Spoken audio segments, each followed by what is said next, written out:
يمكن المحمودي احترم بشكل كبير، وبالتالي دون مفاجآت بالنسبه لهذه المباراه، وبالنسبه لفرق القسم الاول امام يعني منافستها من القسم الثاني. ولو ان فريق اتحاد طنجه قدم مستوى نعم. جدا جدا محترم، كان بامكانه انه يسجل ويكون سباق لتسجيل ويباغت فريق نهضه بركان، لان اتيحت له مجموعه من الفرص، لان بعد التعادل في طنجه فما بقى ما عنده ما يخسر فريق اتحاد طنجه. لذلك يمكن نقول انه المباراه ديال الذهاب اثرت عندنا نوعا ما، خصوصا العياء وزيد عليه الطريق، انما حاولنا انه يكونوا اللاعبين متحفزين، يكونوا اللاعبين جاهزين. وصلنا تقريبا واحد النسبه مئويه مهمه في هذه المباراه، فاللاعبين وصلوا للمرمى، حاولنا انما خانتنا ديك اللمسه الاخيره اللي يمكن جبنا الهدف.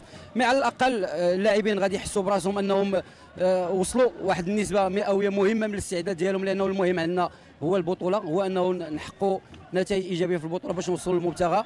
كنا بغينا نمشيو في الكاس انما حاولنا، الحمد لله. تنظن انه البريستاسيون كانت في المستوى، نتمنى حظ سعيد النهضه البركانيه، ونتمنى انه في البطوله نحققوا الاهم ديالنا ان شاء الله. بالطبع، لان مقابله الكاس ماشي مقابله البطوله. احنا اولا كان عندنا التاهيل في الجيب فلعبنا باحتياط، ما بغيناش نفتحوا اللعب لان كان شويه العياء بعد الرجوع ديالنا اللي رجعنا حتى اليوم الخميس. ما بغيناش كما قلت نلعبوا كره مفتوحه وفرجه، لان الكاس الفرجه تتنازل. احسن مثال هو تطوان لعبت كره وخسرات، فاهم شيء هو ندوزوا يعني الدور الثاني. وبالطبع حنا عندنا الوقت، عندنا وقت العمل. مازال في البطوله تقدر تاخذ مغامرات، تربح نقاط تخسر نقاط، ولكن الكاس في الاقصاء مباشره. فهذا دفعه معنويه لهاد اللاعبين هادو. ندخلوا للدوزيام تور ان شاء الله، وحنا راه تنحاولوا طبعا نكونوا فريق المستقبل ان شاء الله.